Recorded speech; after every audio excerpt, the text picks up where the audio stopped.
Hamas అగ్రనేత Yahya Sinwar కదలికలను Israel defence forces IDF గుర్తించింది.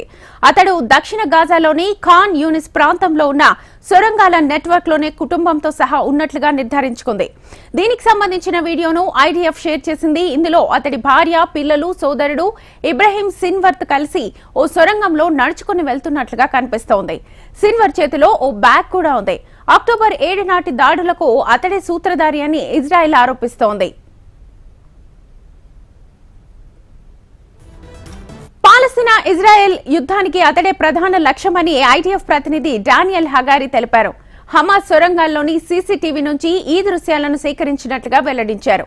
ఇజ్రాయెల్ పై దాడి అనంతరం కుటుంబంతో కలిసి అతడు భూగర్భ సొరంగాల్లో ముందస్తుగానే సిద్ధం చేసుకున్న సురక్షిత ప్రాంతానికి వెళ్లిపోయాడని తెలిపారు. ఇప్పటికే ఖాన్ యూనిస్ లోని ఓ సమాధి కింద ఉన్న ఈ సొరంగంపై తమ బలగాలు దాడి చేశాయని డానియల్ హిగారి తెలిపారు. సిన్వర్ ను పట్టుకునే వరకు తమ వేట ఆగదని స్పష్టం చేశారు. డిసెంబర్లో ఒకసారి సిన్వర్ ఇంటిని ఐడిఎఫ్ బలగాలు చుట్టుముట్టాయి. కానీ నాడు తప్పించుకున్నాడు. ఇప్పటికీ ఐడిఎఫ్ వద్ద అతడికి సంబంధించిన తాజా సీసీటీవీ దృశ్యాలు కూడా ఉన్నట్లుగా సమాచారం.